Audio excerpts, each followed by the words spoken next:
we understand from a pronoun? Pronoun क्या होता है? Word which use in place of noun. Yes. Basically pronoun से मतलब ये होता है कि if I am saying Monica is my friend, Monica is beautiful and Monica lives in Chandigarh. So to avoid the repetition of Monica in the 3 sentences, I will say instead Monica is my friend, she lives in Chandigarh, she is very beautiful. तो she यहाँ पर क्या है? Pronoun है. ठीक है. जब हम नाउन की रिपीटिशन अवॉइड करने के लिए जिन वर्ड्स को यूज करते हैं हमारे सेंटेंसेस में, उन्हें हम प्रोनाउन कहते हैं. ठीक है. तो लिखो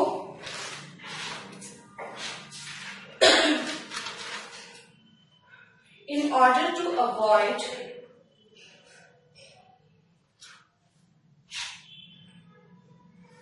repetition of a noun in a sentence,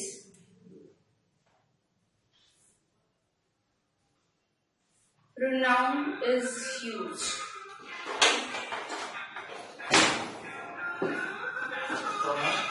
Is used.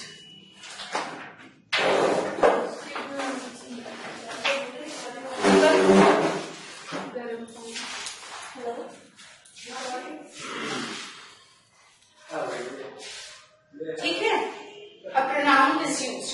Next point आता है types of pronoun. Fine.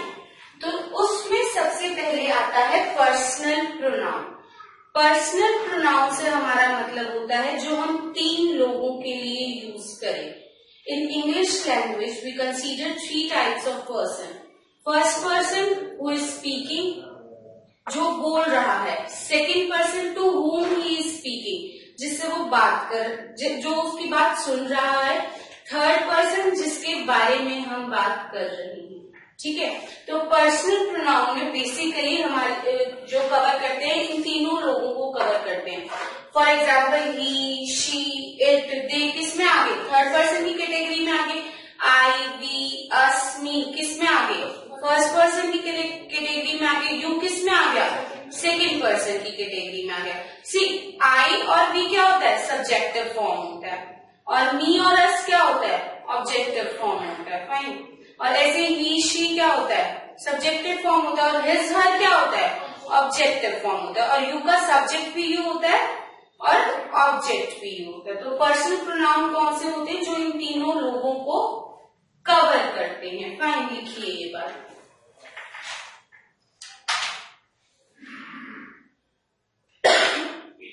Pronoun, personal pronoun heading डाली.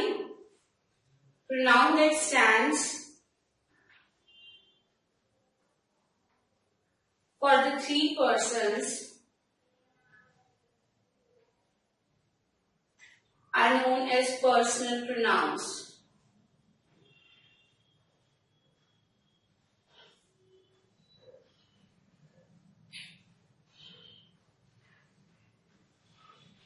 For example,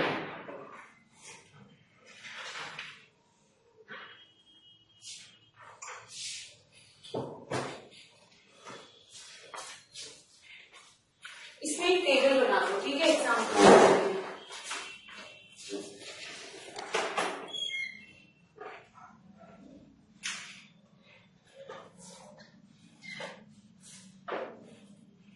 तुमने बना रखी होगी ना मुझे. नोटबुक लाए हो वो वाली?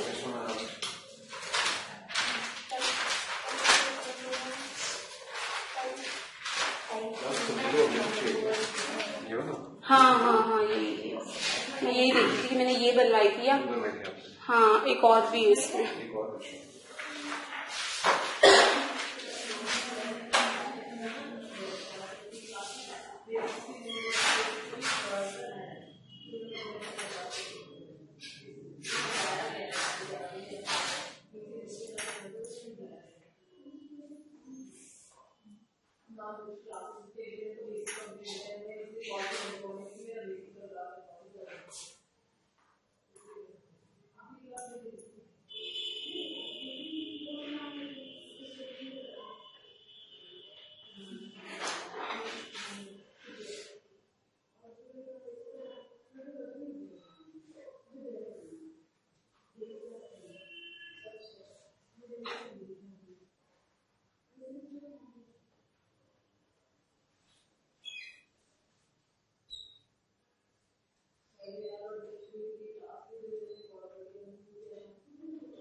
फर्स्ट पर्सन का सिंगुलर फॉर्म में सब्जेक्टिव केस क्या होगा?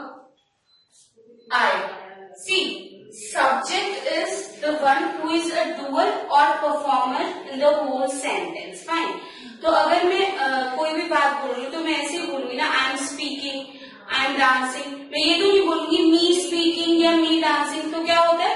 सब्जेक्ट डूअर और परफॉर्मर होता है. And in this way I is considered as subjective form of first person in singular form. Fine. और इसका ऑब्जेक्ट क्या होगा? मी. प्लूरल फॉर्म में क्या होगा? वी. और ऑब्जेक्ट क्या होगा? अस. सेकेंड पर्सन क्या होता है? जिससे हम बात कर रहे हैं. ठीक है. There are three persons in English language. First the one who is speaking, second who is listening, and the third person is about whom they are talking. Fine. ठीक है. तो ये हो गया आई, ही, वी और अस. सेकेंड पर्सन के case में subjective क्या होगा? यू. और ऑब्जेक्टिव क्या होगा? यू होगा. ठीक है. इसका कोई सिंगुलर और प्लूरल दोनों सब यही होते हैं, यू ही होते हैं. थर्ड पर्सन के केस में क्या होगा? सब्जेक्टिव होगा शी, ही, इट, दे. और ऑब्जेक्टिव क्या होगा? हिज, हर, हिम, देम.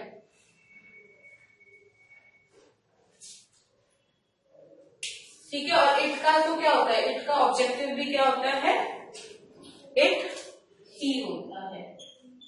बेसिकली हमने अभी क्या पढ़ा कि पर्सनल प्रोनाउन क्या होते हैं, कितनी तरह के पर्सन्स हम कंसीडर करते हैं, उनकी सब्जेक्टिव और ऑब्जेक्टिव फॉर्म क्या होती है. फाइन. सो अगर तीनों लोग, जो हम तीनों पर्सन्स इंग्लिश लैंग्वेज में कंसीडर करते हैं, एक सिंगल सेंटेंस में प्रेजेंट हो and we are talking about something positive. ठीक है. अगर मैं कोई अच्छी बात कर रही हूं, suppose if I am saying कि मैं, हम सब, या मैं, तुम और वो मनाली जाते हैं. अच्छा ठीक है. मनाली जा रहे हैं ट्रिप पे. ठीक है. तो इस सेंटेंस को कैसे बोला जाएगा? जो कि एटिकेट्स हम कंसीडर करते हैं इंग्लिश लैंग्वेज में. पॉजिटिव में क्या करेंगे हम? पहले मैं किसे लूंगी? जो मेरे सामने है, जिससे मैं बात कर रही हूँ. यू. नेक्स्ट प्रायोरिटी में किसको दूंगी? जिसके बारे में हम बात कर रहे हैं, जो वहां पे प्रेजेंट नहीं है. ही. और उसके बाद में प्रायोरिटी खुद को दूंगी. And I will go to Manali water. Fine. तो क्या होता है कि हम किस ऑर्डर में पर्सन्स के बारे में बोलते हैं? Second, third and first. Rule number 1 लिखो आप लोग. If we are talking something positive,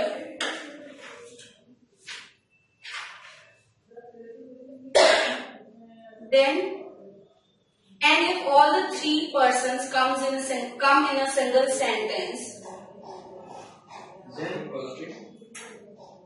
if we are talking something positive and all the three persons of English language come in a single sentence,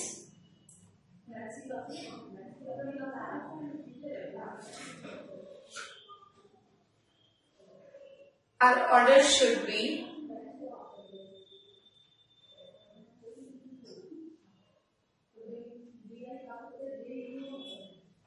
second person, third person and then first person.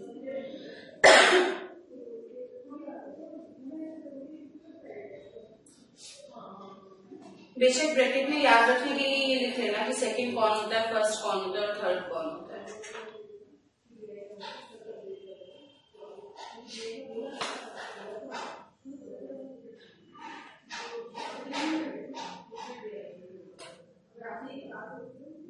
ठीक है. यहां तक जो मैं बात कर रही थी वो मैं कर रही थी जब मैं कोई पॉजिटिव स्टेटमेंट दे रही हूँ. और अगर ये मैंने कौन सा सेंटेंस की बात की जिसमें तीनों लोग प्रेजेंट थे. अगर कोई ऐसा सेंटेंस है जिसमें यू प्रेजेंट नहीं है तो पहले मैं उसके बारे में बात करूंगी, फिर खुद के बारे में बात करूंगी. या अगर मैं किसी में प्रेजेंट नहीं हूं तो मैं पहले तुम्हारे बारे में बात करूंगी, फिर हम जिसके बारे में बात कर रहे थे उसके बारे में बात करेंगे. Fine. But on the other side, if we are talking about something negative, if we have committed any mistake or there is a negativity in the sentence, तो हम क्या करेंगे? तो सबसे पहले मैं priority खुद को दूंगी, फिर मैं जिससे बात कर रही हूँ उसको दूंगी, फिर हम जिसके बारे में बात कर रहे हैं उसे दी जाएगी. फाइन. अगर मैं ये कहूँ you and he have committed this mistake, तो ये सेंटेंस ऐसे करेक्ट वर्जन में होगा. अगर हम गलत कर रहे हैं, अगर सेंटेंस में कुछ नेगेटिव है तो पहले मैं गलत हूं, उसके बाद तुम गलत हो, उसके बाद जो यहाँ प्रेजेंट नहीं है वो गलत है. रूल नंबर 2 लिखिए. Instead of something positive,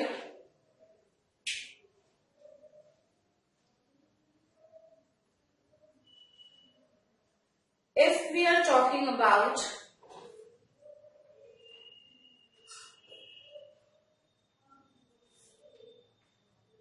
something wrong or something negative,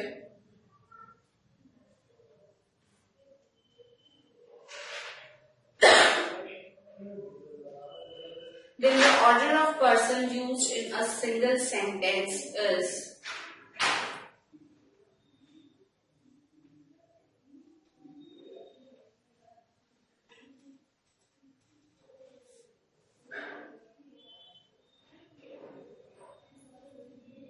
first person, second person, and then third person.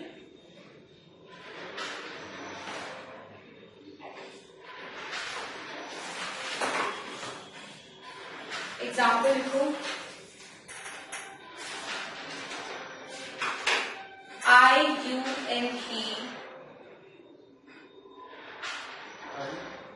I, you, and he have committed mistake or have made mistake.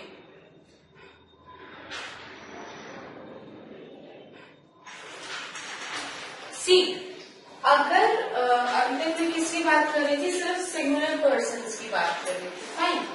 अगर plural में हो ये चीजें, अगर हम plural person की बात करें तो इसका ऑर्डर क्या होगा? तो होगा फर्स्ट, सेकेंड एंड थर्ड. बेशक वो पॉजिटिव सेंटेंस हो या फिर वो नेगेटिव सेंटेंस हो. अगर मैं प्लूरल में इस चीज को बोलूंगी तो मैं कैसे बोलूंगी? We, you and they should now get down to work, because here the persons are plural. Singular के केस में जो मैंने आपको बताया था वही था. प्लूरल के केस में फर्स्ट, सेकेंड एंड थर्ड होगा, चाहे वो पॉजिटिव सेंटेंस हो, जनरल स्टेटमेंट हो या फिर वो नेगेटिव सेंटेंस हो. लिखिए. If pronouns are in plural form, the order should be first person, second person, and third person.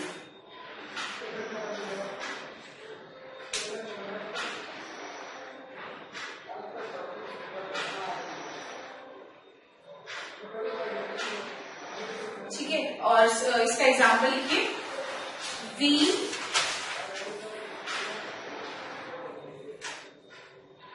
You and they should now get down to work.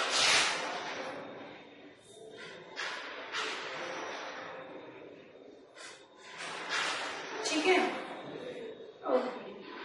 अब हम आते हैं सब्जेक्टिव और ऑब्जेक्टिव केसेस पे कि कहाँ हमें सब्जेक्टिव केस यूज करना होता है और कहाँ हमें ऑब्जेक्टिव केस यूज करना है. If you have ever noticed, जहाँ भी prepositions आ जाएं, जैसे कि let, like, between, but, except, इनके साथ हमेशा क्या आता है? ऑब्जेक्टिव केस आता है. फॉर एग्जाम्पल, अगर मैं let का एग्जाम्पल लूँ तो हम हमेशा ये बोलते हैं let me do this work. हम कभी ये नहीं बोलते let I do this work. Fine. तो जहाँ पे भी prepositions आती हैं, prepositions क्या होती हैं? prepositions क्या होती हैं? जो दो चीजों का कनेक्शन बताए. For example upon, after, except, but. जो दो चीजों का कनेक्शन बताए वो प्रीपोजिशंस होते हैं। जहां भी प्रीपोजिशंस आपने नहीं किया है सर से, वो हम करेंगे बेसिक्स में, फाइन। तो जहां भी प्रीपोजिशंस आ जाएं उनके साथ हमेशा कौन सा केस यूज होता है? ऑब्जेक्टिव केस यूज होता है। हम कभी ये नहीं बोलते let I do this work, हम हमेशा क्या बोलते हैं? Let me do this work. अच्छा, अगर बिटवीन आता है तो हम क्या बोलते हैं? There is no problem between her and me, ठीक है। हम ये नहीं बोलते there is no problem between she and I, fine, ठीक है। और अगर मैं कोई एग्जांपल देखूं, हाँ, अगर मैं एट है, जैसे अगर एट भी आए तो मैं क्या बोलती हूँ? ही लाफ्ड एट मी। हम ये नहीं बोलते ही लाफ्ड एट आई, फाइन। तो नेक्स्ट रूल आप ये लिखिए, an objective case comes after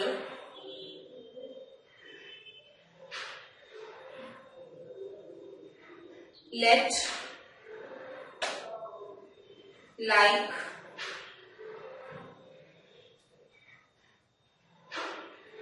और ये ऐसे लिखिएगा,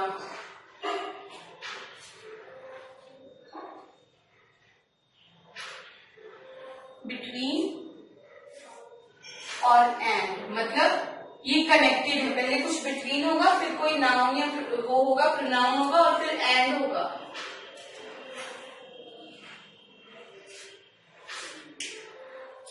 but except and all prepositions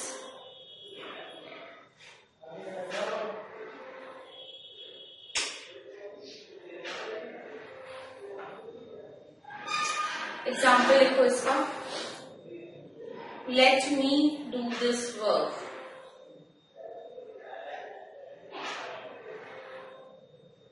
There is no problem between her and me.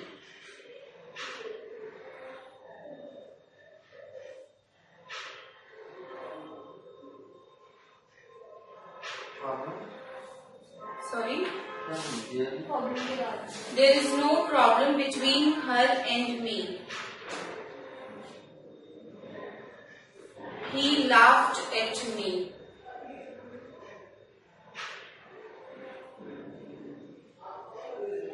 Everyone attended the party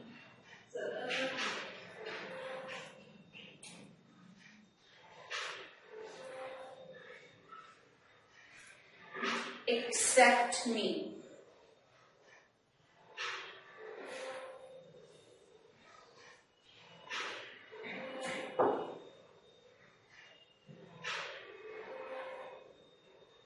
Okay.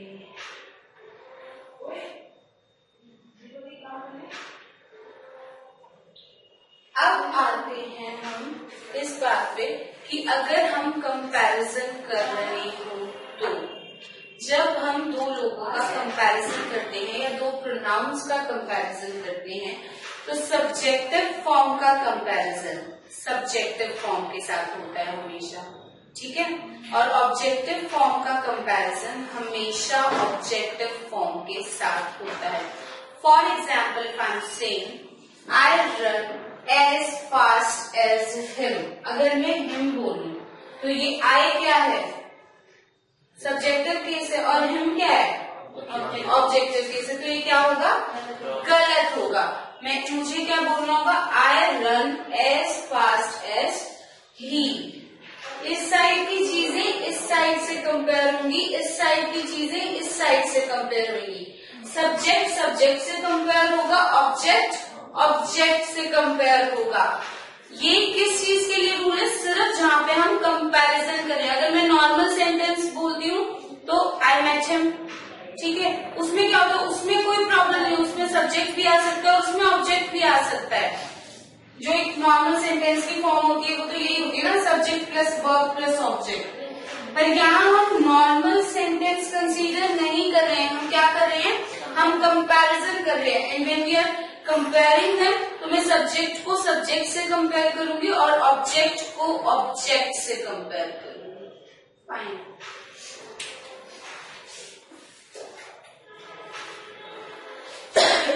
लिखिए, if there is a comparison, okay fine. एक बात और, जो ये होता है सब्जेक्ट होता है, इसे हम नॉमिनेटिव केस बोलते हैं, क्योंकि जब हमने नाउन एंड केसेस में पढ़ा था, नॉमिनेटिव केस वो होते हैं जिसमें नाउन किस फॉर्म में यूज होता है, सब्जेक्ट यूज होता है, मतलब वो जो डूअर और परफॉर्मर होता है, ठीक है। और जो ऑब्जेक्टिव केस होते हैं, जहाँ पे ये ऑब्जेक्टिव की फॉर्म में यूज होता है, उसे हम बोलते हैं एक्यूजेटिव केस, ठीक है। जहाँ पे हम ओनरशिप दिखाते हैं उन्हें हम बोलते हैं पोजेसिव केस, जहाँ पे हम नाउन को एड्रेस करते हैं उन्हें हम बोलते हैं डेटिव केस। फाइन, तो इसको हम बोलते हैं नॉमिनेटिव केस और इसको हम बोलते हैं एक्यूजेटिव केस। लिखिए, if there is a comparison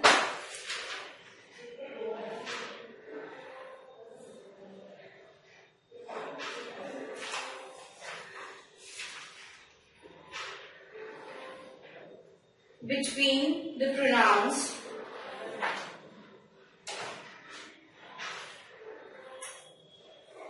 then